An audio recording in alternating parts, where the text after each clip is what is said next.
What's up, everybody?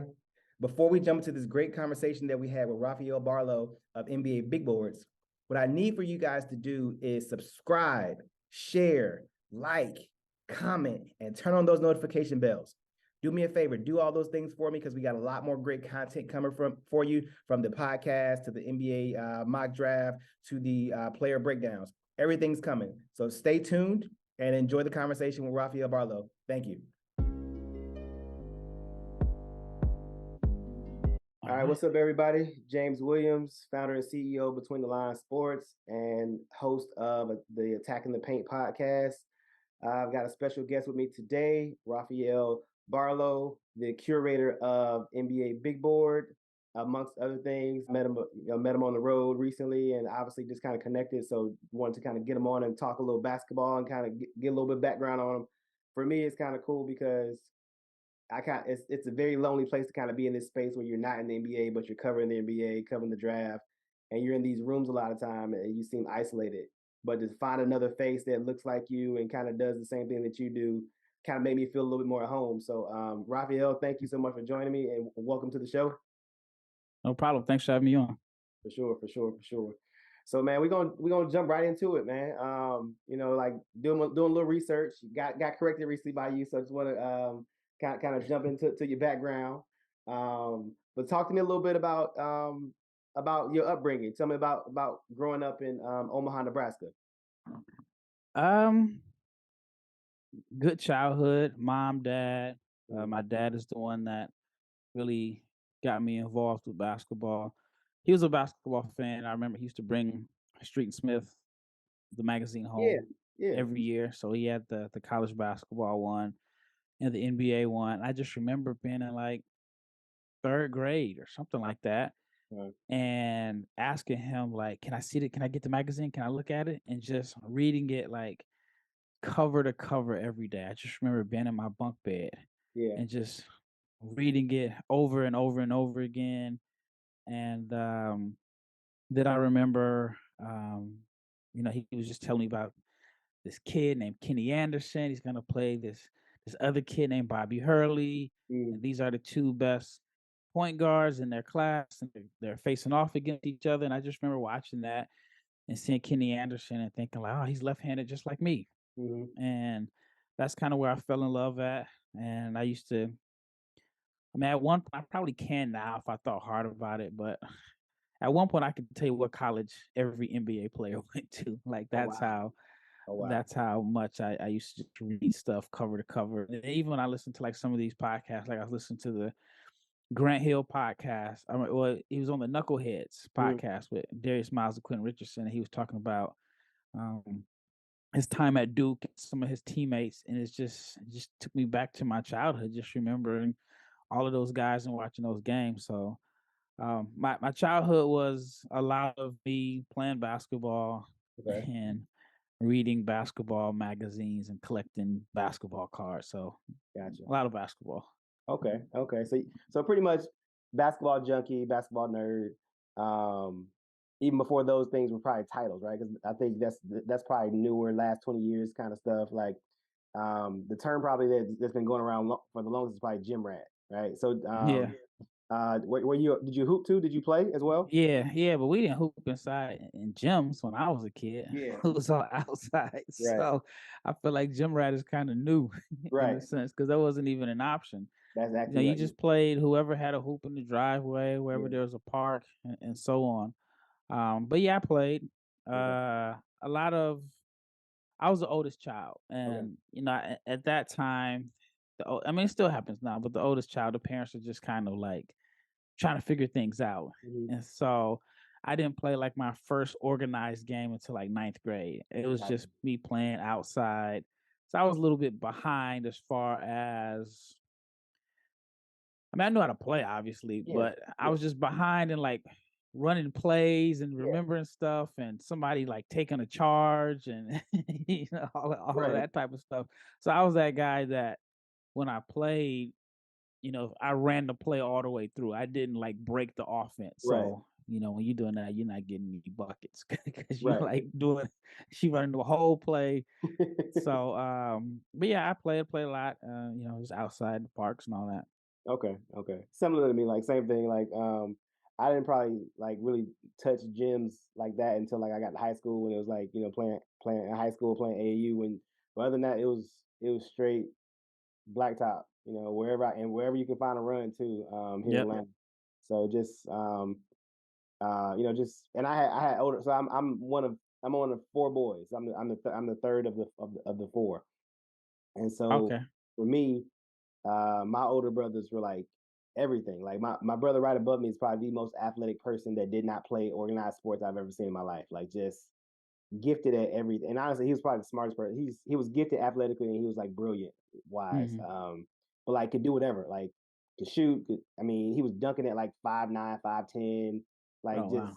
just stuff that like he shouldn't have been able to do, and never practiced, never worked on anything. He just could play and whatever. And honestly, football the same thing, baseball the same thing. Whatever he touched, he was just good at.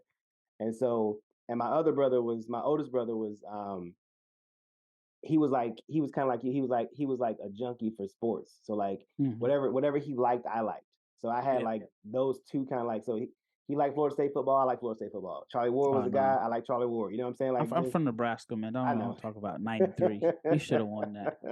I forgot the guy's name. Fumbled at the goal line. William Floyd fumbled at the goal He line. did. Yep. Yep. Yeah, Yep. we didn't Yep. get the ball. But but yeah, I was the oldest, so I was the one that had to set all the trends and Yeah. so Yeah. For sure. For sure. And so, how many siblings is it? How many do you have? it's three total. So I'm the Okay. oldest. Then the brother right under me, I think he's like 5.5 years younger, and then I have another brother under him, Okay. and they're like 2 years apart. So it's like we grew up totally different. Gotcha. I think when I was a senior, my brother right underneath me was in sixth grade. So my Okay. freshman year of college, he was in seventh grade. Gotcha. And then so yeah, it was growing up it was a huge gap. Yeah. For sure. For sure. We kind of like the last three of us are all 5 years apart, and then my two older brothers are like 2.5 years apart. And Okay. so my oldest brother is 7 years. So similar to that, like he was in college. He was going off to college when I was just like getting in middle school good. And then my other brother was like by the time he was a senior, I was again just I was behind him already. The only Yeah. the only good thing about being the younger brother is like they kind of they kind of set a path for you to kind of like fit in, like especially in school and stuff. Like if people knew your brother, like, oh, I remember you such and such, and like teachers would kind of like look out for you and stuff. So like they did a little bit to kind of help me. But at the same time, by the time I was in my formative years, they both were gone. And so Gotcha. I was kind of by myself, when it was time to like really get to it, 14, 15, 16, they weren't around. And I was like, I was the big brother then. I had to, look out for my baby brother, kind of similar. Okay. Yeah. But yeah, so I know that you ended up at an HBCU, Yep. how do you end up at Jackson State? And like, I mean, tell me about like what's the process like? Did you know you wanted to go to an HBCU? Or is it, like tell me how you end up there, because it's kind of twofold in my opinion. I'm pro HBCU, but I'm also pro understanding how the world works. And so for me, it all depends on how you grow up, right? Some Yep. kids, and I'm like, I'm more like understanding if like you have a different kind of upbringing in one sense or another, and it makes sense. But like, because I'm in Atlanta, like the AUC is like Hmm. we were there all the time, even as a kid. So like, I grew up around Morehouse, Spelman, Clark, and Morris Brown, pretty much. So Gotcha. Yeah, I did. Growing up in Nebraska, mm, definitely no HBCUs there. mm, Now, Omaha that has black people. People think there's no black people in Omaha, but it's about 12%, which is about okay, the national yeah, average. that is, So, and then people are in their pockets where it's right, well, every city kind of has their pockets. So, right, I grew up around black people, but also grew up around white people. So mm, I felt like I had that mix of both. mm, Um, I grew up in a two-parent household, and my parents did very well for themselves. But mm, my friends were, had different backgrounds. But then I went to school with kids that, as far as like status was kind of similar to mine. So I felt like I had a pretty good balance. mm, As far as like the HBCU thing, I remember every spring, my peers would go on these college tours. They would go yeah, to Atlanta. Mhm. They would go to all these schools. They'd come back and you hear about all the stuff that happened at the college tour, Right. and it just sounded pretty fun. And I took a Black history class my senior year of high school. My teacher was also my basketball coach, Mhm. and then he kind of promoted HBCUs or whatever. And then I remember like my parents wanted me to go to school close by, Mhm. and I just remember I applied only to HBCUs. And Okay. so, um, I didn't tell my parents that, but it was strategic to just apply to only HBCUs. Of course. So, um, long story short, it's like I don't know. It's August and my mom's at work and she calls me and she's just like, such and such started school already. You need to find out where you're going to school, yada yada yada. So I was like, okay, I'll call. So I called. Jackson State was the first school that I called. I Mhm. called and I was like, hey, my name's Rafael Barlowe. I applied, yada yada yada. And then they were like, "What's your social?"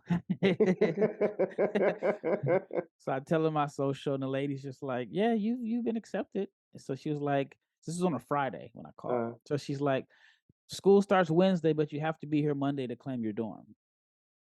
So I'm like, "Okay." Get off the phone. I call my mom, and she's like, "Call your dad." And so called my dad, and then he was like, "Okay." So it was crazy. Just thankful and fortunate that just like that, Sunday after church, me and my dad made the long 15-hour drive from Omaha to Jackson, sight unseen. wow. And it was a long drive. And Yeah. we get there, we get to Jackson, and you know, coming from coming from north, going like traveling through Jackson, like Mhm. the nice part of Jackson is like the northern part of town. So we stop as soon as we get in the city. This is before this is like MapQuest day. I don't even know Right. if Yeah. Yeah. Yeah. For MapQuest. sure. So we stop and some guys like, no, you got to go further down. You got to keep going further. You got to keep going further. Once you see this, so we get to campus, and it's definitely not glamorous. Right. And the first person walks out the dorm has like a wife beater on and the do rag, and somebody was playing Master P. It was just, it was basically my dad was like, "Let's turn around and go home." And I was like, Right. "No, I want to stay." He's like, "Man, this dorm looks like the Carter from New Jack City." He was like, "Let's go home." I was like, "No, I want to stay." So my dad stayed. He got a hotel, and I think he stayed for like 3 days just to make sure that I was comfortable. Right. And he like walked with me to register for all my classes. So I'm just thankful that my I have such a great dad. And Yeah. so yeah, I stayed, and like I said, it was sight unseen. It Mhm. was it was different. I was homesick at first. I kind of wanted to go home Right. because like at HBCU on at least especially like the ones that have the football programs, Yeah. when there's no game, everybody goes home, and the only Right. people left on campus are people from Chicago, Right. Detroit, and California, and so on. So it's kind of a ghost town. Right. But I stuck it out, and looking back at it, it was the best like 5 years of my life. Mhm. I didn't really appreciate it like I should have Mhm. because it's just you're kind of in the moment, and I didn't Right. realize like yeah, life gets a little bit harder from here. Right. So Yeah. Immediately too. Right. Like it just, yeah, like adulting's a real thing. I try to tell my daughter that all the time. I was like, man, like you don't understand, like embrace and enjoy what you have because the moment you get to what the thing that you're trying to get to, it don't go away ever. Like you don't stop. It just yeah. keeps going. Yeah, and I And tell people ain't no spring breaks, nope, ain't no Christmas breaks. It's just straight it's just work. straight to it. Yeah, man, for sure. So tell me about so you get to Jackson, sight unseen. Mhm. Um, And again, like I said, not going to a HBCU, but growing up around them, definitely, understanding like the vibes of what campus life is like, right? But at the Yep. same time, I did them in like Atlanta, like a major city. Like you're doing it in Mhm. like in Jackson, Mississippi. Tell me what it's like when things are going well. I know people probably now have a better understanding of HBCUs, obviously, in more recent years because of what's been going on. Obviously, on social media, Coach Prime and everything, being at Jackson. Well, like, tell me what it's like when you're there. You know, tell me what it's like when you're there. This is like the '90s, right? Like late '90s, early Yeah. 2000s. Yeah. Yep. So tell me. Um, and I only know that because you said Master P. So that's how I know. That's Yeah, how I yeah, know. yeah. So, um, Yeah, I was there in '97. Well, I graduated '97. So, okay. yeah. Man, it was great, man. Just it's just cool being around. I mean, just college in general. You're Yeah. around your peers, you're around people that are your same age, Mhm. for the most part, have the same goals 24/7. Right. When you get in the workforce, the coworker may be 20 years older, can't relate to them. They have totally different backgrounds. And at least I feel like at a HBCU, Mhm. even if people have different backgrounds, there's still one major similarity Right. in a sense. And so, Right. I mean, it was fun, man. I just remember like I had a group of guys that we just played in NCAA football Mhm. every night till like 1, 2 o'clock in the morning. I didn't have like a wild college experience. Mhm. I was pretty I was pretty chilled. I played a lot of video games Yeah. and watched a lot of basketball. But man, it was just a great experience and going to like different like games. Like we played Southern. Southern's a big game. Mhm. I remember like, pile up money. Back then gas was like 99 cents and Yep. get a group of guys. We'd go to Atlanta Mhm. and we go play basketball at the run and shoot. And it was Yeah. like just broke college students going to Yeah. Atlanta, big deal. And I tell people to this day, like if you went to school in Atlanta and you finished, you deserve like at least half a master's, like half your credit, because it's Yeah. so much going on. Yeah. And it was like, I mean, it's just so much. I Yeah. mean, just and this is Atlanta in the '90s. Yeah. This is when late Yeah. I '90s, know. early Yeah. 2000s when Atlanta Yeah. was just. I mean, I'll never forget. Like one of my first times going there, we went to like some club or something like that. I'm not a club guy. Guys just start talking about who's better in basketball, and then one dude who's from Atlanta was like, "Man, we can solve this right now. We go to run and shoot." So it's 3 o'clock in the morning. Yep. You go to Yep. run and shoot, Yep. and you stayed there until 6, and it was like 4 or 5 courts Yeah. full Yeah. at the time. Yes. And I mean, you can go out I mean, at that time, you can leave at 4 o'clock in the morning and go out Yeah. and Yeah. so, like I said, I was never really into that, to the whole party scene, but I just remember thinking like, "Wow, Atlanta is it's a different monster Yeah. out here. It's Like, it's it's hard to it's its stay own beast. focused." Yeah. Yeah. For sure. For sure. It's actually it's one of those things that like so growing up for me like when I was a teenager, I had older friends. I was in a choir. I was in like a youth choir. And so what the thing was this: we have choir practice on Friday because we had like a joint youth choir from like several different churches, right?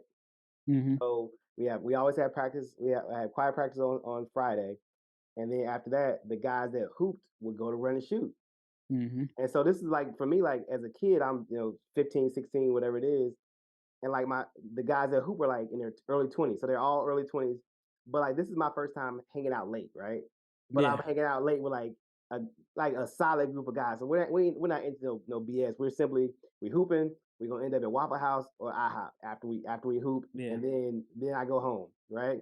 And so, but that's the thing, like you said, 3 o'clock in the morning, it's packed, like, and this runs. And the thing is, like, they had big courts, they had little courts, right? Like Mhm. the NBA length courts, they had college length and high school length. You wanted to play on the big courts, is what you wanted to do. And so, like, you'd be whatever you had to do to get on the court and then stay on the court. And so that's like when you cut your chops, really, like just so like I definitely understand that, and like it's one of the things I think this generation of kids, especially here in Atlanta, miss because they don't have that. Like they didn't play with like older guys and guys that were like again grown ups, guys in college. Like everybody on the court at one time. I remember the first time I got posted up by an old guy and I didn't know what to do. Like just like I Yeah. couldn't figure out how to like get him off the block. I couldn't get around him before the pass came. Like I remember like, and then afterwards, dude pulled me aside like this is what you're supposed to do, like that kind of stuff. So like just like they don't get that kind of like nurturing. Like he destroyed me, but then he was like, "Hey, this is what you do next time." And he Yeah. showed me how to like side front and then like or like full front. And he's like, and he told me, and I took that with me into college, and for the rest of my life, nobody's ever like posted me up like that and got away with it again because that Mhm. old man that one day showed me. First he did it, then he like showed me how to not let it happen no more. And like that kind of stuff, like kids don't get. So like yeah, like old school running shoes, like it's one of those things it's one of the things that every time I see an old building like here now, like maybe like an old Sports Authority like closed or something, Mhm. I think about man, that could be run and shoot right now because that's all it was an old shopping center. You know Yep. that they put like 12 courts in there. You know, but like I always have the idea like man, the same way they have all these big sports complexes around the country that like, but no one does that. No one plays like that. Like no one Yeah. has that run that you can go get at 2 o'clock in the morning Yep. Yeah, or that Christmas. was They never closed. They literally never closed. They were open 24/7, 365. I literally went there one day on Christmas Day. I got open. I was a teenager, so after everything, I was mama, I'm going to run and shoot. Got on a bus, got on MARTA, went to run and shoot, and you know, what was happening? People were there on Christmas yeah. Day. You And know, I like think I read about it in Slam. It had to have been like Slam or something like that. I read about it. So, when I got there and the guys decided that's what they want to do, it's like, okay, I want to go see this. And it was just amazing to me to just see how many people were there yep, on a weekend, just playing and how many people were from different parts of the world. Like I yep, remember not the world, but like basically the country. I remember there was one court, it was all guys from Detroit. yep, There's another court where it was just Atlanta's a melting pot, but you just saw so many people from so many different yeah, parts of the country and so many different styles of play there. I mean, it was a great time. So yeah. I kind of miss those days. For sure. The thing is like so crazy thing like you never know who you'd see there too, right? I saw Chuck D there. Hmm. I saw Iverson there. I saw Jason Terry there. Oh God, now I'm drawing a blank. But it was like you run into like rappers, actors, like anybody like that loved hoop, and then they would just be like regular people. That was the cool thing about Atlanta too. Like it was like even before like this whole Black Hollywood thing that we have now, like you see people and you treat them like regular. Like, hey, bro, like you can get it the same way, and like it was never like any issue. Like they want to hoop, I'm hooping. Let's just play. No one was like asking for autographs and pictures and stuff back then. It's just like, all right, you out Yep. here hooping. Like, hey, I think that's Chuck D. All right, I'm gonna bust his ass. You know what I'm saying? Like that's kind of how it Yeah. went. Yeah. One camera phones back then. Yeah, exactly, for sure. Um, all right, so tell me this. So, after Jackson, what do you do after Jackson? Like, what's next for you after Jackson?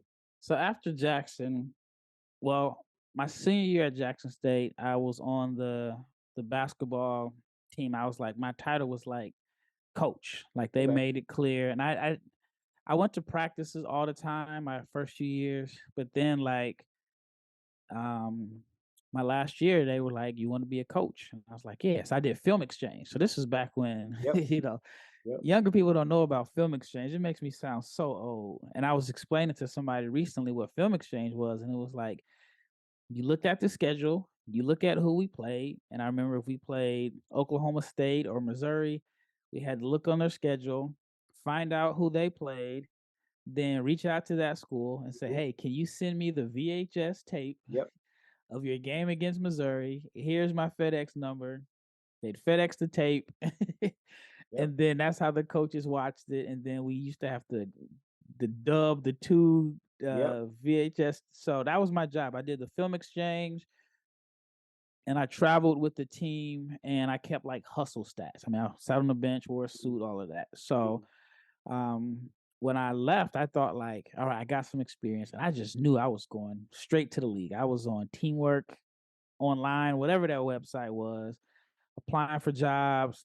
Biggest waste of time ever. Yeah. Like For sure. applying for jobs, and then I just end up getting a job. I moved back home with my parents, and I was like teaching school. Mhm. Then I just ended up like trying to move to Atlanta. I Mhm. was trying to move to Atlanta, and I went to this friend of mine. I went to her graduation in St. Louis, Mhm. and I was supposed to move to Atlanta a week later.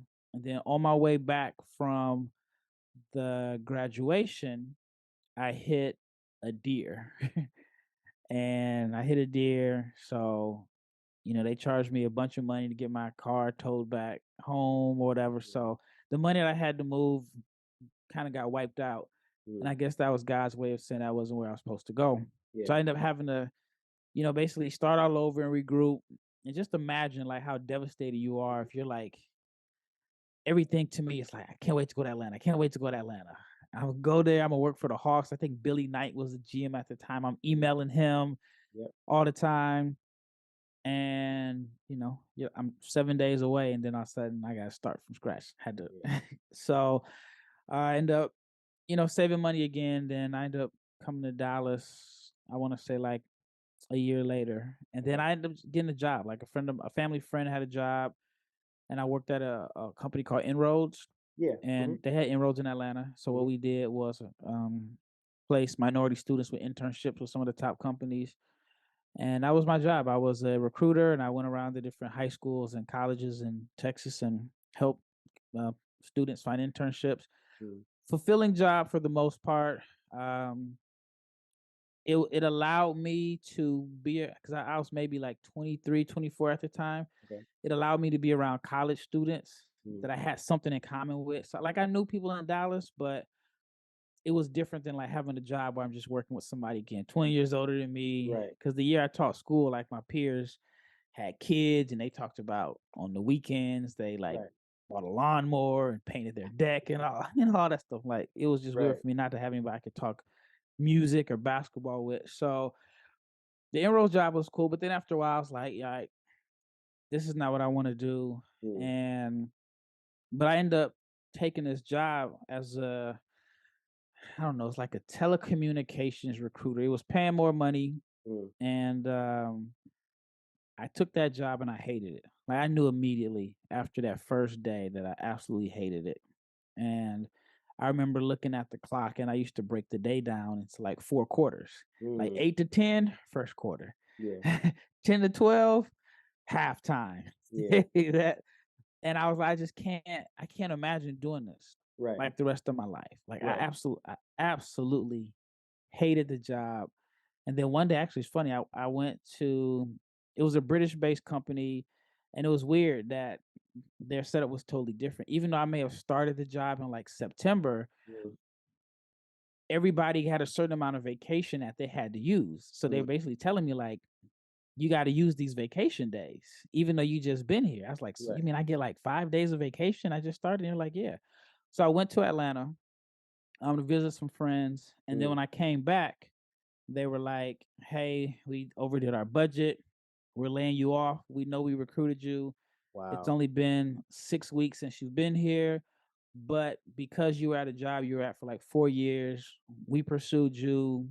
We'll give you 3 months severance pay." So to me, that was the greatest thing ever. Like, you Yeah. mean I'm gonna get paid 3 months to do absolutely nothing? And every day I wanted to walk away from that job and quit. Every single day I kept thinking, like, all right, I got enough money Right.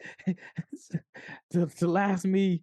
Nah, I can't make it. I can't quit. So and that was the the first step of a life changing experience, because at that time I thought, all right, the workforce is unstable. If Right. the workforce is unstable and I'm going to be unstable regardless, I Right. might as well bet on myself And do what and you do what want I to do. want to do. Yep. So at this point, I mean, I'm like far removed from basketball. There was a time where there was a team called the Fort Worth Flyers, a D League team, Mm. and they asked me did I want to work for the team. I said yeah, but then I had just bought a house, and I mean, I had this. My dream car at the time was like a 7 Series BMW. I had one, so I'm like 25 years old. I got a good job. I bought a house. I got a 7 Series BMW. I'm living Chilling. good. Yeah. You chilling. Yeah. But, in basketball, these internships or these jobs ain't making no money. Right. So I was like, I can't do it, because I'm like, I can't. I'm not about to get rid of my car, get Right. rid of my house. And so it was weird how everything just kind of panned out. A few years later, I ended up losing my house to when the whole mortgage crisis. I was in like that very first wave of people. Yeah. So I lost my house before Obama passed the act or whatever that was allowing people to save their house. So now I Right. don't have my house. And so anyway, I had the severance and I ended up going to Phoenix for All-Star Weekend. So that was 2009. Go to Okay. Phoenix for All-Star Weekend. From there, I It just was really cold that weekend. I remember hearing about how it was freezing in Phoenix for some reason. Is that right? uh I mean, yeah, I guess for Phoenix, cold. for Phoenix, yeah. So I go to Phoenix, and then after that, I'm like, I got 3 months of severance. So I Yeah. decided I'm gonna go to LA. So I decided to go to LA, visit one of my friends. And then at that time, I just decided, I'm gonna stay in LA. The thing about LA that made me want to stay was I saw how broke people were living. Mhm. As weird as it may sound, you think LA is Hollywood, but I saw that people in LA were coming from all over the world, Mhm. and they were willing to take a step back and look foolish in the process to pursue whatever it was. If they came out there to act or model, Mhm. produce, whatever. So it was just weird seeing how, like Dallas is kind of like Atlanta, since Mhm. you're keeping up with the Joneses. At certain ages you're supposed to have, or you need to have a newer model car. You Right. need to live in a newer Mhm. model apartment. Right. Everybody's keeping up with the Joneses, and it's very kind of cliquish, and everybody's doing so well. If Mhm. especially if you're like a college graduate, right? Right. When I got to LA, it was like none of that. I didn't meet anybody that like went to school. Mhm. Everybody's like, I moved here from this, and people were living with like 8 roommates. So Yeah. I was like, you know what? I can't be afraid to go backwards. If I'm gonna do this basketball thing, Mhm. I'm gonna just stay out here. Or if I'm broke and bummy, nobody knows. Nobody cares. Yeah. And long story short, I left my car with a family friend, and it was like one of my best friends growing up. It was her mom had moved to LA, Mhm. and I left my car with her while I went back to Dallas to like finish packing up moving, and she destroyed my car, like my BMW, like she destroyed it. Oh God. So she Okay. basically fried the engine. So why that's significant is because the rest of the time I'm there, now I'm like collecting unemployment, I'm struggling, and I'm like lying, saying I got a job and getting an apartment and just so on. But I'm trying to like get involved in basketball. And right before I leave, when I finally say, I give up, I'm done. Um, I came back to Dallas to do something, and I got a phone call.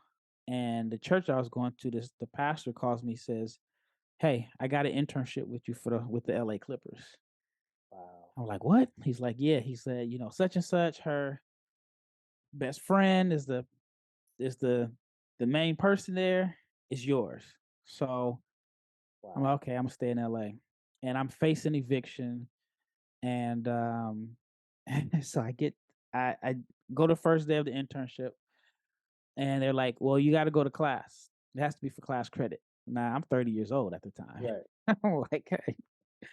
I'm like, all right, this internship is unpaid. I need to be at every game, work, be in the office during the day, Right. and somehow go to school. Right. And I have no money coming in. But I had like this crazy faith, like it's gonna work out. Like it's me. It's gonna work out. It's gonna work out. And this was great. I went to the school that I went to for classes. I took PE classes. It was East LA Community College, which is Yeah. the school on Um. Last Chance U. Yeah. Yep. Yep. So I go there and I just take PE. I'm like, okay, I'm gonna just take PE. I'm about to hoop during the Right. day, get class credit. And the PE teacher at the time wouldn't sign the paperwork. And I was like, can you sign the paperwork? He's like, no, because if I sign it, I'm gonna sign it. You're gonna go on with your internship. You're gonna be hanging around all your basketball guys, and you're never gonna come back to class. So he was like, it has to be once I know that you're coming to class consistently, I'll sign the paperwork. But the people at the Clippers are like, no, you can't have this internship until you have this paperwork. So I'm trying to go back and forth and tell the guy, like, hey, I need this. So on like my third day, I'm like, all right, I'm about to just go to the guy and just basically plead my case. Right. And on my way to class, my car like finally like went out. So it goes out. Um, Basically no call, or I called, but basically I got fired from the internship. Didn't have my paperwork. I had got evicted a few days before that, so I was staying on a friend's couch, and so I basically, then my engine was fried. BMW was like, "Oh yeah, it'd be $22,000 to fix." I'm like, "I got that." Right. So at this point, I ended up having to come back to Dallas, and I got nothing. I look like a failure. Yeah. and you know, and for whatever reasons, I was like, nah, this ain't it. So I took an internship with the Texas Legend, Mhm. unpaid, and I just said I'm gonna just work at a gas station overnight. Yeah. And I don't know what I was thinking at the time, but that was like, I mean, it's kind of like a long story, but that was like a major Yeah. leap of faith. And then from there, I like interned with the Legends and just did all these different odd jobs, and that kind of put me on the track Gotcha. for where I'm at now. No. I mean, for me, it sounds a lot like you said, blind, like in theory, like blind faith, like in yourself and what you know you're capable of, what you're capable of doing. Um, it's it's the thing that I think most successful people probably carry with them that most people who don't have it don't understand it. Like how do you kind of pursue and push through when everything is telling you stop, go home, whatever the case may be. And like the crazy thing is like the not knowing this story at all, right? So like this is the first time Hmm. I'm hearing the story. It's eerily familiar to my story, right? Like I had a car literally like fry, engine dies on the highway kind of thing, like Hmm. same thing pursuing internships and jobs and the idea, especially once I was a coach in college too. Like when I stopped playing in college, my last year at Bryan College where I went to school, I was a student assistant coach. Like I was on the bench, literally doing the same thing, film exchange, all these things. So like but at the same time, knowing that what is for me, no matter what. Like even how you just randomly get the call from your pastor, like that's oh you got this internship, like that's like that's nothing but God. Like again, even if it Yeah, didn't work out, the fact that like somebody had the wherewithal to know that this is what you wanted to do and spoke on your behalf to get something for you. yeah, Like it's the crazy thing. But the other side is things aren't ever going to be like if it's easy for one person, it was difficult for 20 other people, right? And yeah, but everyone hears the one person's story and they're like, oh, that's how it is, which is pretty much the exception to the rules, not the rule, which in actuality means it's going to be challenging. It's going to test your faith. It's going to test your will. It's going to test your desire. How bad do you want this, right? And yeah, from what you're telling me, it showed me like I'm going to do this by hook or by crook is what my mom used to say when I was a kid. Like by hook or by crook, this is going to happen.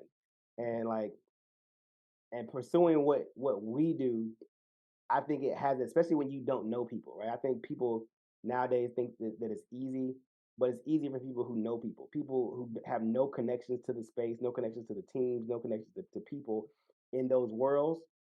You have to build it organically by yourself. Like you said, yeah. you're emailing Billy Knight. Same thing. Like literally same thing. Trying to Hmm. find people that would respond to your email first and talk to you, and then cultivating and growing those relationships. I mean, all those things like just it says a lot about you as a person, and it's one of those. It's a character trait, right? It's a character Yeah. trait that a lot of people don't have, and it's a testament to honestly to where you are right now, just based on that story. Like that's huge for me. Um, It all was a right, journey, and not to cut you no, off, you but good, it you was good. like on one hand it was blind faith. On the other hand, it was like, all right, every time I thought about needing to get a job, it was like, what am I going to do? Yes, And luckily for me, I did have some things that kind of made my path a little bit easier, even though it was a difficult path. I didn't have student loans, mm, so that takes a burden off. right, And I was single. I didn't have anybody, mm, that I needed to take care of. So right, my thing was, if I ate a Big Mac, I fed my family for the yeah, day. And whatever failures, it only impacted me. right, So it was kind of easy to know that if it doesn't go right, nobody else is impacted yeah, by it. So for that kind of made it a little bit easier. And then also I just didn't know what I wanted to do. sure. Mm, Like I just remember being miserable at work. I just mm, remember like waking up and you're like, dang, I gotta go to work today. And then you get off and it's just like, man, why is my evening so short? right, Like so I just knew I didn't want to do that. right, And I knew like somehow, some way I'm gonna figure figure it out how to make this basketball thing work. for sure, for sure. So how long did you end up staying with the Legends? So I stayed with the Legends for I want to say 4 seasons, Okay. but Now remember, I had worked for an internship organization before, Right. and so I'm 30 Mm. at the time. Yeah. So I already have a totally different mindset than the rest of my intern peers who Right. are 18, 19, 20. Right. So I had told the legends, I said, hey, look, I know you don't have any money to pay me, but if you let me run your internship program, I will filter out the interns. I will make sure the other interns basically are getting some relevant experience, because at my job at Inroads, I mean, we had like the best students. So every student wanted relevant experience. If they were an accounting student Mm. and they worked at Internet Price Waterhouse Coopers, they were getting very good hands-on experience. Right. And I felt like with the legends at the time, and by being their first year, they recruited interns, but it was more busy work, Yeah. right? So I was like, well, yes, you have a enormous pool of people that want to intern, but these are broke college students that are driving 30, 40 minutes thinking they're getting relevant experience. And if they're just, I don't know, like setting up the bounce houses and putting, you know, I don't know, stuff on the seats, they're Yeah. not going to come back. So I Right. was like, I'll create a plan where, yes, they're going to have to do the normal grunt intern duties. But if a kid says he wants to, I don't know, be a broadcaster, then maybe he can sit next to the broadcast guy, or Mm. maybe he can write a post game summary. So Right. I came up with this whole plan, and they were like, okay, cool, of course. Now they got somebody run their internship plan. Right. But I was like, all you got to do is just give me a desk, an email address, and some business cards. So nobody has to know I'm an intern. They'll Right. think I'm on the staff. Right. So that's what I did. Mm. And Smart. but all that allowed me to like go to all the practices and just kind of learn the terminologies, because like going to a pro practice is totally different than like high school and college. I mean, they're talking all these terminology. They talk about ice Yep. and all that stuff, and I'm like, I don't know what that is. So and then I didn't have a car at the time, and they let me drive the team van, because they were like, they had the team van with logos all over it. So for them, it was like, well, wherever you can drive it wherever you want to go, because Mm. you're giving us free marketing. So I'm driving this 15 passenger van around, but I also had to pick up all the other teams from the airport and take the Yeah. team to the airport all the time. But I remember, like, we played the Austin. They were called the Austin Toros at the Oh, time. Taylor Jenkins was the coach. I remember picking him up all the time. So even then, I was getting relevant mhm. experience hands on. Yep. And another big break for me was we had Chris Douglas Roberts on the team, Mhm. CDR. Yep. CDR had just got released by the Lakers, and the Legends had his rights. And of course, I knew who he was. And he was a cool dude. I remember just talking to him, and he was like, "Why am I not in the league?" Because he asked me what I wanted to be. I was like, "My dream is to like be a GM one day." Mm. So he was like, "Well, why am I not in the league? Tell me if you know basketball." And so I mentioned that. So, well, you've only made 7 threes in your first 3 years. You like the ball in the same spots that Kobe likes the ball, and the guy that made a team over you doesn't necessarily need touches to be effective. Mm. So he was like, "What do you think I need to do?" I said, I think if you just shot corner threes, I think you'd be back in the league." Yeah. A few months later, he's like, I'm like training him, but I'm not a trainer. Right. I'm just rebounding for him and just making sure, like, hey, let's get up 500 threes a day. And Yeah. he had like the best work ethic I've ever seen, Mm. like ever. Like, I mean, he worked out hard, everything at game speed. Again, I've never worked with NBA players before. I've only trained kids, Right. 20 bucks here and there. So seeing a guy do everything at game speed, and he like literally like basically was like, hey, this is what I need to do. All right, just rebound. And then he kind of taught me like how to be a trainer in a sense. Mm. And at the time I started like wanting to do video stuff also. So I was like, hey, let me do let's document your story about you getting back to the NBA. He was like, nah, I don't want to do that. And then maybe a week later, he was like, you know what? I'm gonna get back to the NBA. Let's do it. Let's film this Mm. web series, and I'm gonna show everybody that I belong. Right. So now I'm around him every day. I'm his videographer, I'm his trainer, and I mean we're close. We're working out twice a day. It's me and my brothers, one passer, one rebounder. We come Mm. back at midnight every Monday, Wednesday, Friday. And I mean, just worked. And then I'm starting to do video stuff. So this is like 2012, before everybody had a camera and was doing video stuff. Yeah. So that actually gave me the credibility with other people, with other pros. And it's kind of like people are like, oh, well, if he trusts you around his wife, his kids, in his house, then you don't steal. You know what I mean? Like, Yeah. and so he, start taking me places with him. I'm filming. One day, Carmelo called him and was like, "Hey, I'm bringing a group of guys to go to New York, and we're gonna do a pro week. Everybody's gonna get together." So it was like KD, Lance Stevenson, Kemba, Tim Hardaway Jr., David Lee. It was a bunch of guys, and actually, the day KD came, they filmed a documentary on him. I think it ended up being on like HBO or something like that. And so now I'm around all these guys. I remember that because like him and Katie and Melo got into it at the gym about something, and Katie was like, "This is a gym," or something like that. I remember seeing that. Yeah, but I was before that. I was the only guy filming that stuff. Wow. Like, because there weren't videographers then, so it's like by me having a camera, it wasn't even an expensive camera. It was like, okay, yeah, he can come. You know what I mean? So I'm like, I'm there. Wow. And for a whole week, it was a dope experience. I'll never forget. It was the day that KD had that huge offer from Under Armour. And so I don't know if you ever been to Terminal 23 in New York. It was a dope gym. Yeah. You could never find it. It was like right by Madison Square Garden, but it was like so ducked off. Yeah. But it was like literally right across, like even if I went now, I wouldn't remember exactly where it was at because it was like a tunnel and you just walked in. It was this nice gym. And I just remember like it's all on Sports Center. They had this big projector and they're like, will KD sign with Under Armour? And this is that. Nike has this much time to match. And I'm literally sitting there right here next to him. He's like, I'm not going with Under Armour. You know what I mean? So, I mean, that was a great experience. Then, so now I'm like, learning like how to be a trainer. I'm seeing NBA guys work out, this and that. And that was great. And actually, before I get into that, I actually tell you how I got into film. And I've had so many like positive breaks. Yeah. Right.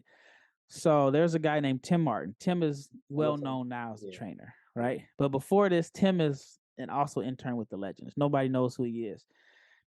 And Tim was the first guy that I saw that looked like me that was training NBA players. He didn't have like this resume as being a former player. He just looked like me, a young dude. And he had told me that he trained Josh Howard and Devin Harris. And I'm like, you? And he's like, yeah. And at the time, Tim was going through it too. He was living in his car and, but he had NBA clients, right? Yeah. So I had brought an iPad. I was like, hey, I want to steal some of your drills. I want to learn how to train. He was like, okay, cool. So I bring my iPad and I'm filming and I get home and he calls me and he says, hey, do you have any video of Josh dunking? So Josh Howard had just tore his ACL a few months before and he was trying to get back and show teams that he was healthy. Right. So again, this is 2012. Nobody has cameras, anything like that. Right. So I'm like, he says, yeah, just like a 10-second clip of him dunking. So I'm thinking like, okay, what would I want to see if I'm a GM? Yeah.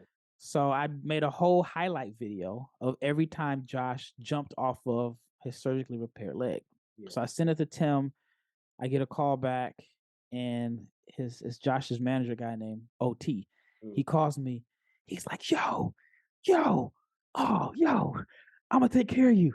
He says, bruh, and he's like, he's not even saying anything. He's just like, I'm gonna take care of you, dog. I'm gonna take care of you. I'm like, okay, cool. So the next day, one of my friends in DC calls me. He's like, is there anybody else named Rafael Barlowe? I said, I doubt it. He says, did you do a video on Josh Howard? I said, yeah. He said, I'm like, how do you know? He's like, it's in the Washington Post. It's on their site. I'm like, what? He's like, yeah. So Josh's manager reached out to Michael Lee, the writer Michael Lee, and was like, Josh is healthy. Did a whole story. And they linked my Vimeo clip to the story. So this, like I said, again, this is 2012. The video wasn't like great quality. It was on an iPad. Yeah. And that's when I was like, all right, so if I get good with this video stuff, it's going to allow me to get in so many different doors Yeah. because I actually bring in value. Right. And so that's how I started filming. And then another guy, I used to go to like this practice. He had a team, a traveling team. I was going to China, and I would go to the practice to learn plays. And then he was like, "Hey, we need somebody to like come with us and make highlight tapes for these guys." He's like, "Can you go?" I was like, "Yeah." And he said, "You have a passport?" I said, "No, I don't have a passport." And he told me, he says, "Look, if you want to do anything in this basketball world, you need to get a passport." So the next year when the opportunity came, he called me. He says, "You have a passport?" I said, "Yeah." He says, "Well, look, I can't pay you, but we'll be in China for 18 days. And you can, film. And then if you want to charge the guys money for a highlight tape, then you can make your money that way." Mm. So now I'm like, all right, I can travel for free with a camera. Yeah. And then I just basically combine all of that into one thing where I was able to train guys and I had like a legitimate stamp of Mm. I train NBA players, I can do video stuff. And it was just, man, it was just like not really knowing what I was doing, but it all came together. Yeah. It's it's luck meets preparation meets opportunity meets desire and will to be different. I mean, you're literally ahead of the curve. I mean, in theory, like you're not even in theory, you were ahead of the curve of what it is now. That's crazy though, man. That's a story Yeah, for sure. it's and Yeah, man. looking back at it, you're like, wow, because I didn't know. It was just a combination of right place, right time, Yeah, and not even thinking about, oh, I'm gonna be a videographer because I want to make money. It was yeah, more like this is gonna be a learning tool. yeah, And if I want to like one day reach my goals, I'm gonna have to know how to, like train. I'm gonna have to know like NBA terminology. And I literally was just using the iPad. The purpose of it was just to have all that stuff handy so I could learn it. wow. Yeah, I mean, that's but the thing is, like you just said it, like to learn. I think a lot of people are doing things for other reasons. Like your Yeah. goal wasn't. Again, I said this earlier today. Like if you're doing what you love and doing what you're supposed to do, the money will come. And Yep. your the purpose wasn't for financial gain. It was to simply just get as much information, as much knowledge as you can for when the time came for you to make money. You have all this stuff that you can lean Yeah. on, which is great, man. That's crazy. That's a story right there, bro. That's a story right there, for Yeah. One day I think I may like, I mean, I guess I'm telling it now, but maybe one day I like kind of write a book or something. I yeah, really want it to be like a guide of like I didn't have any help. Like I just yeah, had to figure things out. I mean, I just I just worked and worked and worked and mm, worked and worked. And I always tell people the thing about if you want to work with athletes, especially if you want to like really work with them and like mm, so you always got to be cool enough to be invited to whatever shenanigans they're into. yep, yep, But smart enough not to go. yep, exactly, I exactly, tell people that all the time. So if the guys like, "Hey man, we going to the strip club, we doing this and that," you want them to invite you, but you want to be like, "No, I can't go. I got to do this." yeah, And it's like because it makes you feel like, all right, dang, I'm one of them, but at the same time, they're looking at you like, okay, he's about his business. Like yep, he's not, yep. along for the ride. And then they start looking at maybe some of their other people in their circle. They're like, well, this guy is. If Just I say mooching. let's go to the club, he's there. Yep, But if I say I'm going to the gym, I can't find nobody to rebound for me. So right. now it's like you shoot up and you just become like Mhm. this major asset in Yep, their life. And once you get in the circles, a lot of times you're in good position. for sure, for sure. The thing, like, it's the infiltration of the circles. But the thing is, like you said, like once you cross over into it, it's like you cross the velvet rope pretty much. Like you're Yeah, in the inner circles, you're in the inner workings, interminglings of what's going on, and then it's simply right place, right time. yeah.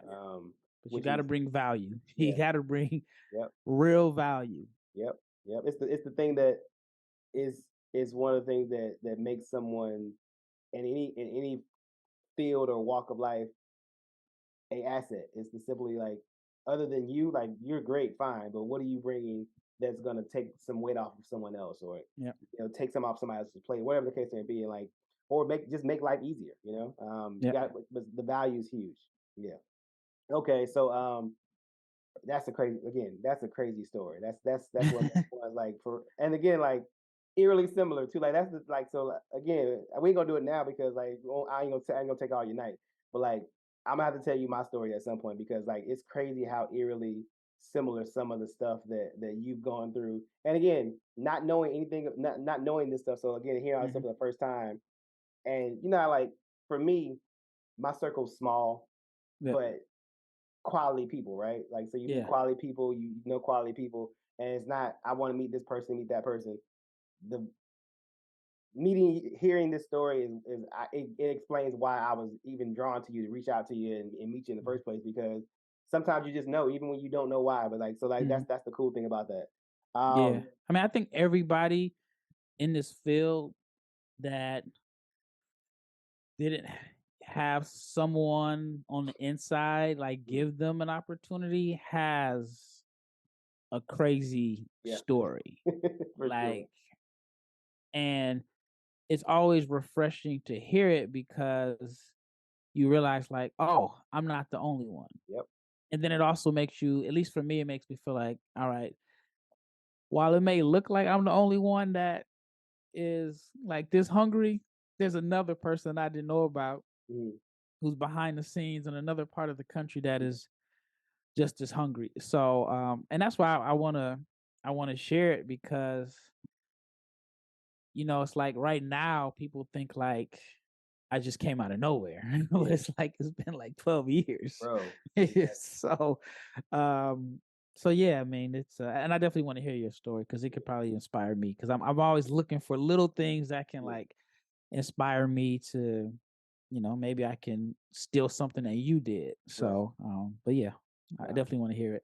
for sure. They say it takes 10 years to become an overnight sensation, right? So like you said, 20, like, for real, like, Yeah. it's real. It's real. Like, it's, again, that it don't happen by accident. People think that it does, but no one knows how somebody grinds and to go get it for sure. All right, we're gonna jump into your experience in Europe. We talked about this when I saw you in Dallas recently. I didn't know this either, but like, tell me a little bit just about, like, again, and I told you, like, one of my bucket list things is to go to Europe and go to a EuroLeague game and just experience how those fans are. But you worked for a team over there. Tell me a little bit about just the experience and how you got there. Yeah, so this is another crazy story.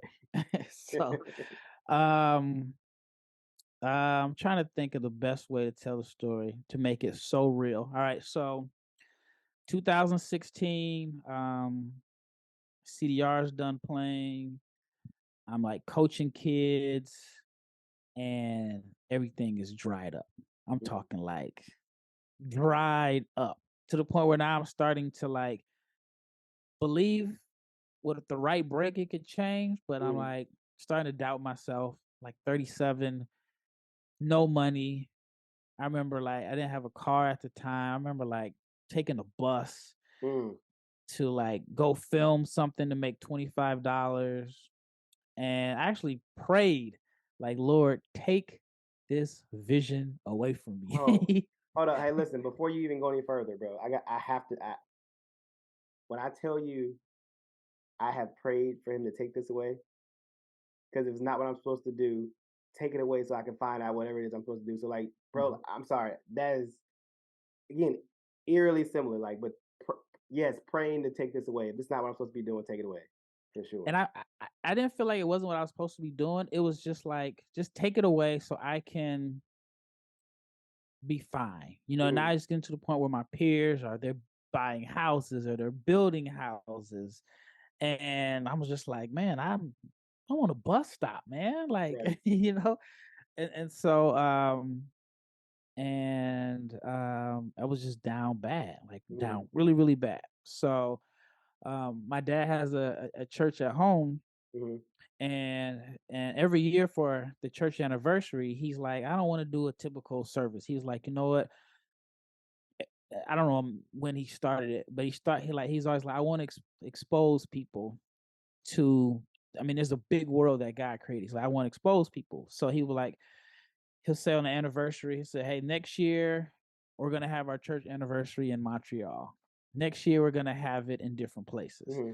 So every year they would go on these trips, and he would give people a year. And for a lot of people, it's their first time traveling, right? So for I don't know what year it was, 30th anniversary, he said we're gonna do it in Paris. So he Oh gave wow. people a whole year to save up, and they're gonna do the anniversary in Paris. So basically, the anniversary is go out, sightsee, get way out your comfort zone, and then we'll meet up for dinner or whatever. So, um, so I say, well, hey, you know what? I would like to film it.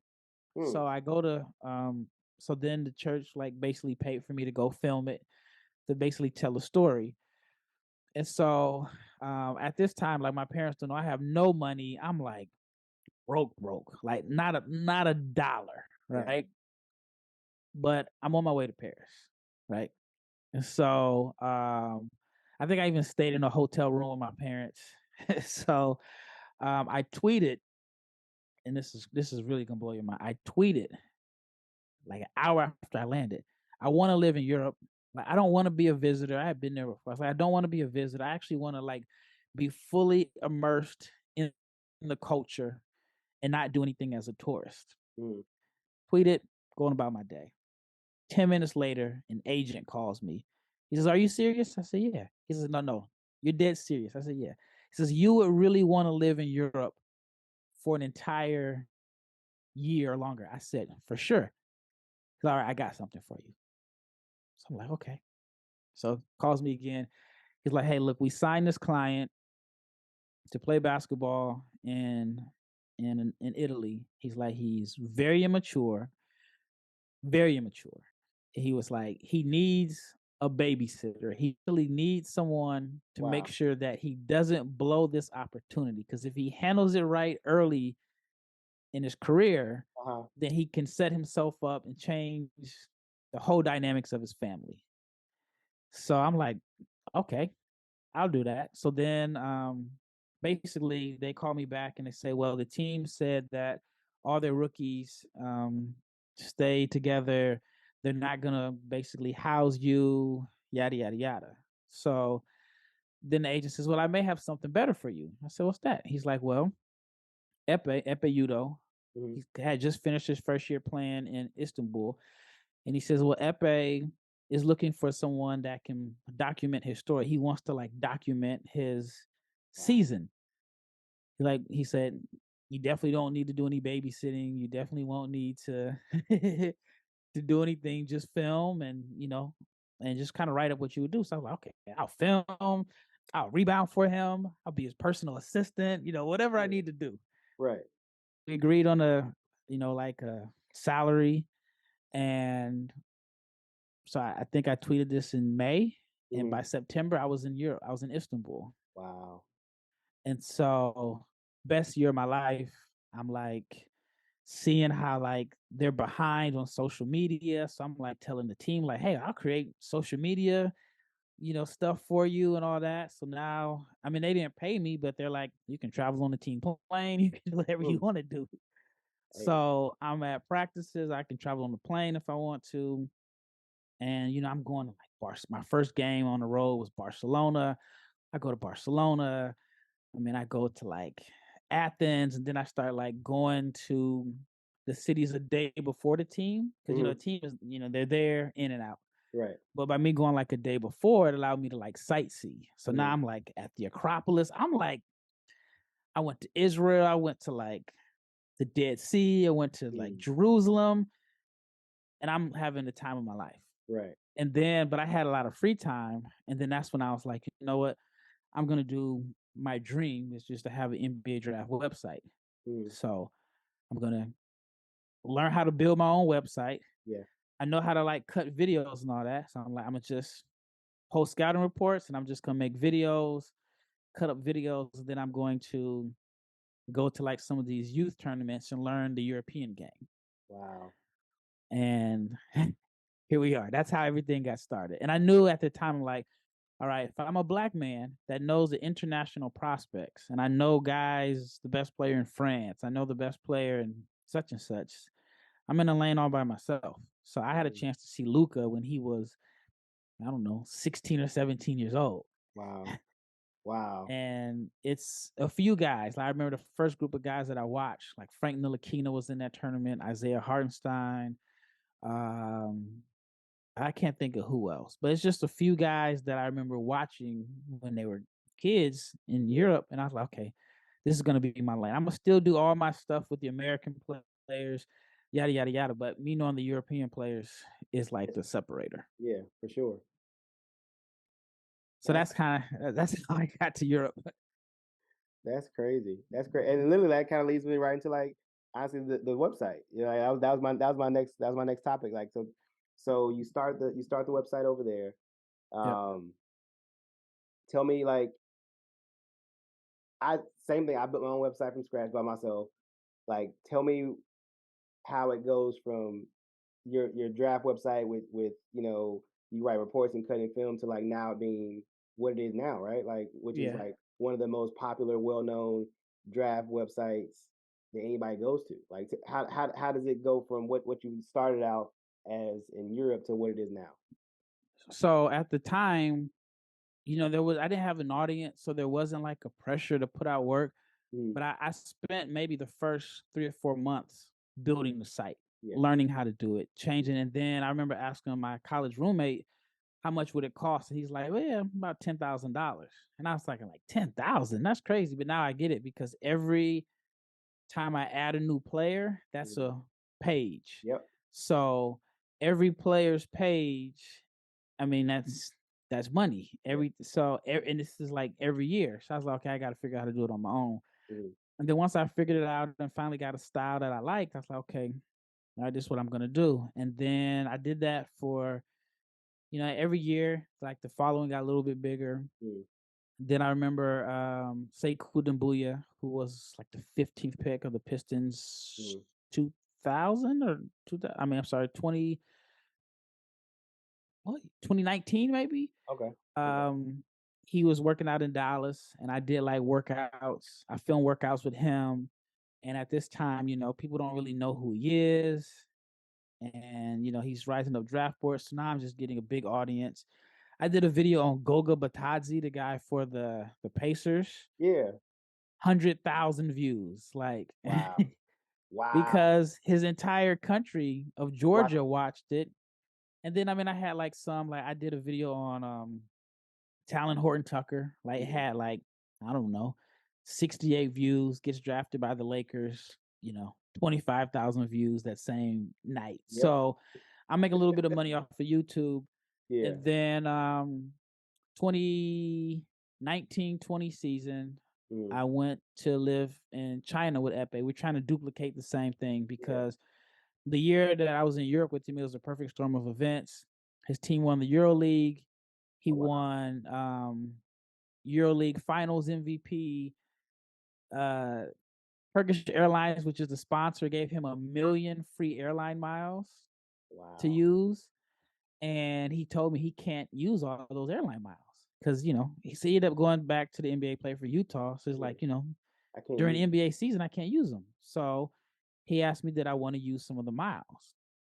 So of course I used them, but I didn't use them for personal gain. I used them to go to the under 19s, the under 18s. I used them for all scouting purposes. yeah, And then so that was the year Alexei Pokashevsky kind of blew up and nobody knew who he was. And I was like, I was at a game. I was at the game. He had a triple double. I saw yeah, it, you know. So in that tournament, Franz Wagner, Alperen Şengün, wow, uh, Santi Aldama that's playing for the Grizzlies, Usman Garuba, Dembona. It was like so all of these guys. I'm like got scouting reports on all these guys before people really know who they are. right, And so anyway, long story short, we're trying to duplicate the success he had in Europe and China. COVID hits, so I ended up coming back, and then I was like, all right, this is the best. It sounds weird. Don't. It sounds no, really crazy, no, it doesn't. I'm with but you already.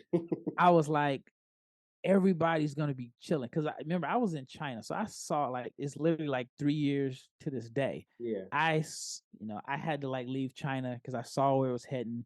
And I remember coming back like February 1st and thinking like, oh man, the United States has no idea. Like nobody's wearing masks, anything like that. So I just already started working. I was like, well, everything is about to shut down. And I know people are going to be chilling, but I'm going to work. So I started cranking out podcasts every single day because it had been on my mind to start a podcast. So I started doing them, and I like did a podcast every day, and I put out a scouting video report every day. And it just kept going and going and going and going. Long story short, somebody from the Locked On Network asked me to come on because remember that was a long draft cycle. The draft wasn't until like November. Yep. And people are just starving for content and asked me to be on. And I came on, and the people at the network liked it. They asked me, did I want to do an NBA draft podcast? So now that eliminates like how to monetize it. They already had sponsors built in, ad reads. So now I'm able to like monetize my podcast. And then Chad Ford reached out to me, and Chad Ford is, people in the draft world know he was kind of like the guru of the whole draft space. And he reached out to me and asked me to be on his podcast. And I'm like, what? The Chad Ford? We built a relationship. And like one of the, like I mentioned all the breaks. So another break I had that was really life-changing was Locked On did a live NBA draft show 2021. Okay. So, I'm in a studio, and the guy told me, he's like, look, I know Chad is the guy, but he says, this is your show. Don't feel like you're there to compliment Chad. I believe in you. So they put me on the live draft show. Chad is texting people. He's getting the inside information. I'm just, I did all my studying. I'm spitting off the information. Yeah. So this is another break that was life-changing. So the last pick of the draft was a guy named Georgios Kalazakis, right? So the summer before, when I was doing my podcast every day, I had Georgios on my podcast. I had a bunch of international players on because they're literally the easiest to reach. Like they're not used to the exposure. Right. He comes on my podcast, and we do like a 30-minute podcast or whatever. I don't even know if anybody even listened to it. Right. So he's the 60th pick in the draft. Chad doesn't know who he is. He's not on anybody's draft board, anything like that. And I'm just like spinning out, oh yeah, he's from Greece, has a twin brother, plays for Panathinaikos, 6'7", yada yada yada. Played for this team in Lithuania this season, so on and so on. He's Greek. He's represented by Octagon, has the same agent as Giannis, which makes sense why the Milwaukee Bucks will pick him up. Right. So somebody's watching it and they're like, dude, you knew all that? Like, how do you know all that information? Because when they called his name, everybody's just like, he's not on anybody's list. So somebody reached out to me and it was like, man, you really know this European stuff, don't you? I said, I do. They were like, so why don't you go back out there to live? I said, I don't necessarily have the money, yada, yada, yada. Still got, at least here, at least there. And they were like, write out a budget. Let me know how much it's going to cost for you to live there for an entire season. Wow. I was like, for real? And they were like, yes, just write it out. Let me know how much it's going to cost and so on. And I'll invest. And so I ended up going to Europe. I got married, and in November, my wife, her job is remote. She came with me. Then somebody tweeted something, again, Twitter. Somebody tweeted, if you won $10 million, would you go to work tomorrow? And I replied, yeah, I would go to work. My life wouldn't change. Same job, same everything. I just have a lot more money. Yeah. Had no idea Chad saw the tweet and was thinking about retiring. He hits me up, says, hey, I'm thinking about retiring. He says, no, you know what? I am retiring. He says, this is going to be my last draft cycle, yada, yada, yada. I'm like, what? He's like, dang. I'm like, he's like, no, I want you to take over NBA Big Board. Wow. He says, I don't want any of the proceeds. I don't want any of it. Just, it's all yours. Wow. And so I still have NBA Draft Junkies. I'm still trying to figure out how to do that. I think my goal is I want to use it as a platform for young aspiring writers to like get their name out there. Since I already have a following, I already have a YouTube channel with like 16,000 subscribers. Yeah. I just haven't really had the time. We had a baby earlier this summer or last summer, but that's how I got to NBA Big Board. Gotcha. So it's like, it's like the saying, there's no such thing as luck, or I don't know what the saying, whatever. If you're lucky, it's because you put yourself in position to get lucky. Yep. Yeah, man. And that's exactly what happened. Bro, like this is, man, I'm smiling because like every story like just hits me, right? Like but this is the other side of it too, right? Like people don't see the success, but they don't also see the work and the effort that you put in, and the grind that it took for you to get all these things, right? It wasn't by None of this stuff is accidental, and you didn't none of this stuff fell in your lap like by chance. This was you working hard, you grinding to get somewhere. But the crazy thing, I saw this Will Smith clip the other day. I remember when he first did it. It was when Bad Boys 3 came out, but he was talking about like pursuing your passion is a lonely place, and no one will ever jump on board or believe in it until you do. And then so like for someone to see that tweet or say I wouldn't change anything, that says something about you. Again, it's a character trait. These are character traits that you're showing people who you are. Or somebody saying like, "Would you go back to Europe?" I'm like, "Yeah, I go back to Europe." Well, I can't do it. Well, tell me how much it is. Somebody sees something that says, "Okay, I want to invest in," and you just pretty much for you to go get this information. Like that's not by chance, bro. Like, and again, like if you believe in a higher power, like you believe in God, like that's God. That ain't nobody else. But like the thing is this, you gotta be walking in your purpose for God to act accordingly with you as well. You gotta be doing what you're supposed to do. And everybody ain't doing what they're supposed to do. Everybody wanna be a rapper, everybody wanna be other things. Like when you really pursuing what you were put on this earth to do, there's really no way for you to fail. Now you may have bumps and bruises along the way, but there's no way to really fail. It's just a matter of time. And the thing is this, if you have faith in what you're doing, you're gonna wait it out. Some people give up too early, some people quit. Hey man, like that's a golly, bro. I believe he'll get behind your effort. Yeah. And but like I said, there was a time where I prayed, like, take it away. Like, okay, it's not happening. I just remember saying, just let me be satisfied with not living out my dream. Like, why do I have to be so ambitious? Why do I have to, be the one that thinks I can do it, right? And it used to be frustrating to me. And I remember I used to listen to Joe Budden during that time because for some reason, like some of his songs really related to me because he felt like he was the best rapper, but wasn't getting the love from Def Jam. He just always had like these one-liners. I remember one song he said, sometimes when you shoot for the stars, you're gonna jam. And I'm like, dang, you know what? That's like me. I'm shooting for the stars. I'm really trying to do it, but my gun is jammed. And I remember like at my lowest point when I basically got fired from the internship with the Clippers. I mean, imagine like you get this call. I'm already in Dallas, thinking like, you know what? I need to set it up to just move back here. I get a call. I go back to LA. I'm thinking like, God, this is it. Like, this is my break. Like, and I remember thinking like, I have so much faith. I know that this job isn't paying. I know this and that, but I'm gonna be so impressive that they're gonna hire me. Right. 4 days later, I get fired. So it's almost like, why would you even set me up? Why would you even set me up for that? And I don't know what made me just keep going. Yeah. And I'm just thankful for it. I mean, I feel like if I would have gave up, when things got hard, my life would be totally different. I probably would have been a lot more financially secure. I probably would have, climbed the corporate ladder or something. But man, my experiences would be totally different. Yeah.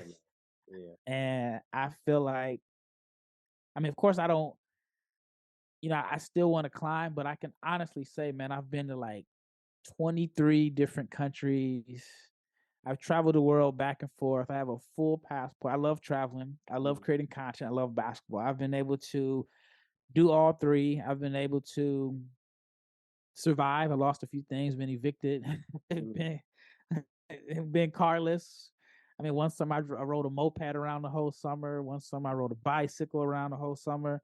So I feel like all of that is it's still making me hungry. And Mm, my ultimate goal is to like be a GM of a team. mm, And I feel like I believe that it's going to happen. mm, Especially, I want to be a GM in Europe first. But I believe that my experience is going to make me very relatable to the players because I mm, feel like each one of those guys is like me. Their dream was to play professionally, right. and you know they're there. They're gonna have some ups and downs, but I feel like I'll be able to, even if a guy gets cut, Yeah. I'm not gonna call his agent and cut him. I'm gonna talk to the guy individually, Person. like, hey, this is why you didn't make the team. Maybe it was a numbers thing. Maybe we're looking for this. This is an area you need to improve on, but I'm gonna personalize it and Yeah. actually treat people like people People. because anybody that's been in the sports journey, it's very territorial. So people aren't really willing to help because everybody's trying to hold on to their spot. And Yep. I'm sure you've met people along the way that have just really took advantage of your zeal and Mm, your your hunger to work in this field. yeah. And I never want to be that person. Yeah. No.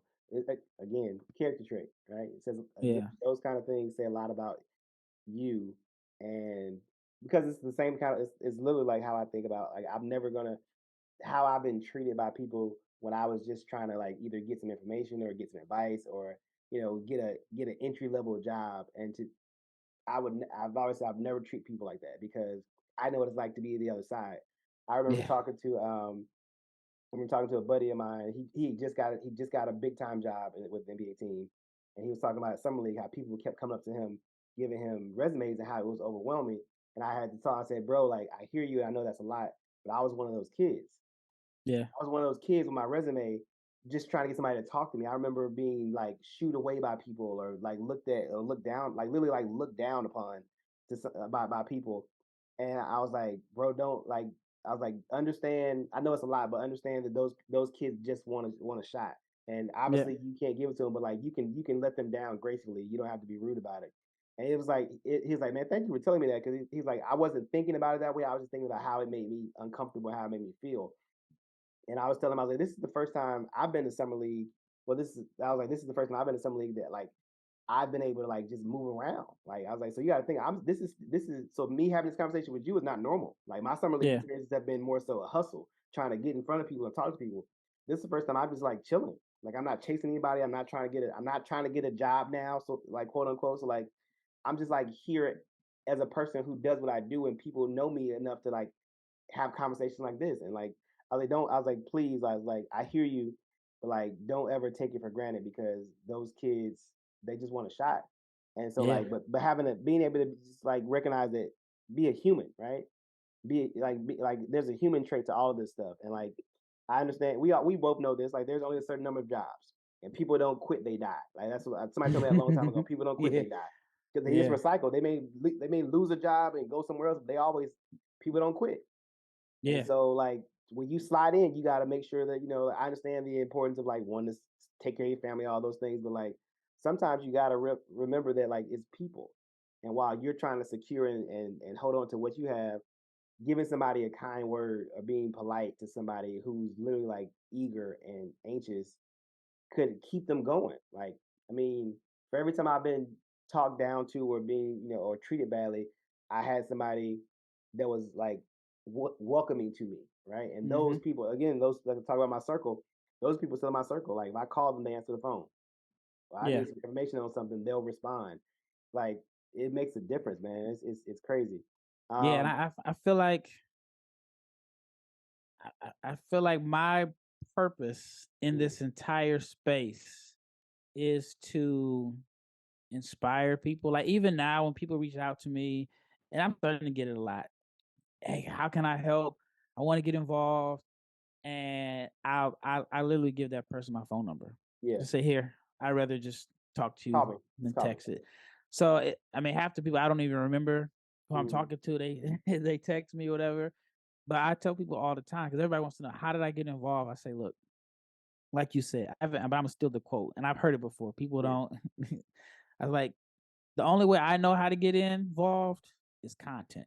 Yeah. That's how I got involved. Right. I had to create content. And I tell people, content is your live resume. You can't apply for a job as a scout. Like, you can't. You literally cannot. You can't. Like, there's it's not even available on there. Right.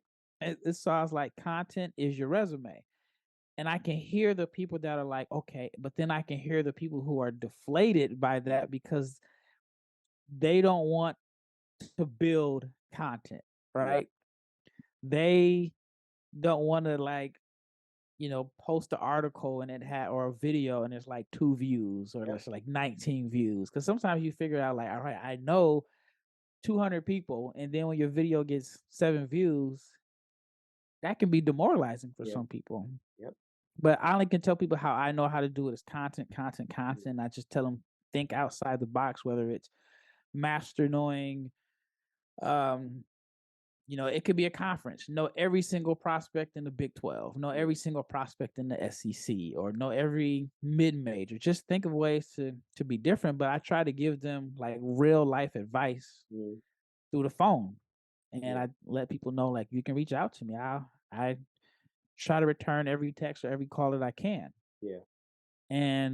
But then I can tell like who really is hungry and who just wants a handout. Somebody to like wants a handout.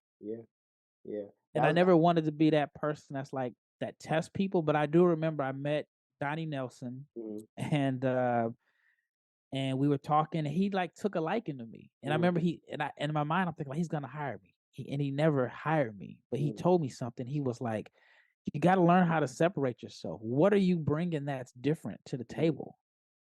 And I didn't know. I just thought, oh, I know basketball. I know more basketball than anybody. I can tell you this guy's stats. I can tell you this and that. But now it makes sense that you got to have something that you do a little bit different than everybody else that can bring value. So I try to tell people like, all right, this is what you want to do.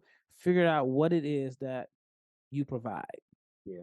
Again, another eerily similar thing. Donnie Nelson was one of the guys that took a liking to me too. Like Look, I'm gonna tell you my story another time. That's he was actually the first GM I met who was like nice to me, like just because. I mean, so like that's crazy. All right, so I'm gonna get you out of here on this one because I done kept you long enough. All right, so we first met the Vegas, Victor Wembanyama, Scoot Henderson spectacle, which was like one of those things that like historically we were in the building when we saw Victor, and that's the thing. A lot of people like that'll be a moment. I think that'll be a moment in history. So I know you got Victor 1. I know you got Scoot 2. I know you got me and you are in agreement that Brandon Miller from Alabama's 3. Round out your top 5 for me and tell me why. Man, it might change every day. The gap between Scoot and Brandon is closing. It's closing for me as of now. But if Detroit goes number 2, I'm taking Brandon Miller over Scoot. I think fit. Yeah, at that point you have to go fit. Yeah. No, very few. I got blasted on Twitter for that. I didn't see all the negative comments, but I had so many people reach out to me like, "Man, you handled that so well. You handled that so well." I like literally, like the game I saw you at. I sat next to a scout from another team, and he was like, "Man, I'm glad you survived that." So I guess there was a whole bunch of people calling me whatever. But I'm like, I'm not afraid to express my opinion. And even now, the more and more you get into it, at least for me, I become even more confident in my opinion. And I don't, if I'm wrong, I'm wrong. But a lot of people are scared to really express how they feel about a player because they don't want to be wrong, or there's backlash. But let's see. I'm trying to think. I just did this a couple days ago. So Wembanyama 1, Scoot 2, Brandon Miller 3, Amin Thompson 4, and I think the last one I had Keontae George 5. Yep. That's a big jump for Keontae. What did you have him before? Maybe 7. I think the one before I had Gigi Jackson 5. I really like Gigi. I mean, I think he'd probably be the number 1 pick in 2024 if he was with his class. So I think you can get a guy earlier and not have not take number 1. But it fluctuates. Yeah, Maybe 2 weeks before that, it was the Tom twins 3 and 4, and then Brandon Miller 5. yeah. It fluctuates all the time. Gotcha, gotcha. It's one of those things. I'm a fan of Gigi. I've seen him twice in person already this year. Um, I love Keontae from high school. Um, Scoots for me, the person that Scoot Henderson is equally as impressive as the player he is, and that's the so for me like I get what you're saying. Like if I'm picking, I understand the fit like Mhm. and how he fits into a certain team. But if it's like character and then skill, he's honestly like even more than Wimby. Like Scoot's the guy because of I know the kind of person that he is and like Yeah. the kind of character that he brings with it. And like people are always talking about building cultures. He's gonna be a culture. He's gonna galvanize a culture. And I feel like Mhm. that kid's gonna be something special. So wherever he goes, he's going to be the perfect fit wherever he goes because he's one of those guys. And obviously, he works his freaking butt off, and you see that based on the huge jump that he's had from when he first got there to now. Like, I mean, he ain't even the same kid no more. Like Yeah. physically, like playing style, he's not. He's different, and so for me, that's a tail sign too that he's going to only get better, and then the kind of person that he is, and so man, What's, yeah, what's, what's cool about that is I've heard the same thing about Scoot. uh, Just talking to some of his teammates, uh, but I haven't met Victor. I'm really good friends with his agent, and he mm, spent time in Dallas this summer. So I'm really, and I mean, chopped it up with his parents, had good yeah, conversations with his parents in Vegas. But that's kind of the thing about Victor mm, that you hear about. Same thing mm, is like he has. I mean, he's could have been a millionaire years ago. Like he's yeah. turned down all these endorsements, and he just wants to play basketball. Yeah. Doesn't want to spend his time as a pitch man right now. Mm, Basically, was like, in so many words, they're saying like this Scoot Henderson kid is potentially can challenge me for number one. I'll come over there. I'll come yeah. to the States. Yep. I'll play on that Yep. big stage. Like, you hear so much about these kids ducking each other, Yeah. guys. Like we had a guy that literally in the middle of his season came to the United States, Yep. played. I mean, Yep. he could have played it. I mean, both guys could have played it super safe. Yep. Yep. Came, played, put on a show. I Yep. mean, better than anybody could have Yeah. imagined. I was thinking like because I was in France Yeah. before, so they played on a Friday in France. I didn't travel with them, but I know that they left to go to the airport Saturday. Then had a game on Tuesday. Yeah. That's a long flight. Right. He could And have honestly, everything to lose. You don't gain anything if you come over here. nothing. You have Yeah. everything to lose. Only thing you can do is solidify. But if you don't play well, if you can't handle physicality, whatever the case may be, you The new lose. rules, I mean, new ball, NBA rules, which actually benefited him, Yeah. but it was totally different. The fact that he was like, "Yeah, I want that," and then Yeah. Scoot. I mean, that first game was like, I mean, Yeah. I'll never forget that because I'm Yeah. thinking like, Vic may have if he has 14, 9, and 4 blocks, he's It's a done win. enough. Yep. I wasn't expecting 36 and shooting, but that's the thing. The NBA is in good hands because you have two guys that are extremely talented, Yeah. two guys that could basically shut it down for the Yeah. season and it wouldn't impact anything. Yeah. Both are playing. Vic is playing for the French national team. Yep.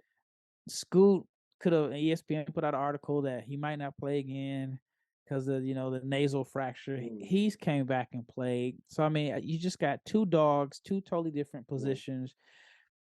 I mean, I imagine everything I've heard is that Scoot is like, no, I should still be number one. Yeah. Yeah. Victor's feeling like, no, I'm here to show you that I'm Yeah. in a tier all by myself. I just think it's great for basketball, and both are high character Yep. guys. Yep. And that's the thing that like if it all fails when stuff gets tough, the people that have high character are the ones that you can lean on.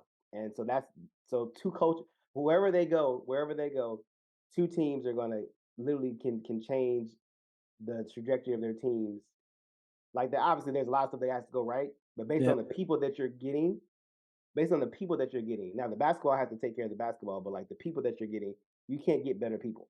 And again, same Yeah. kind of thing. I've heard all those things about Vic as well. So like just to like getting it confirmed, like that's what you need. I mean, to change coach, you got to change people, and these are two people. These are the changes right here for sure, Yep. for Yep. sure. All right, man. Well, Rafael, I appreciate you taking the time, bro. This has been great. I really appreciate it. I got you for sure. All right. Sounds good. Thank you, man. I appreciate it. I appreciate you too. Talk to you soon. Yep. All right. Have a good one. You too.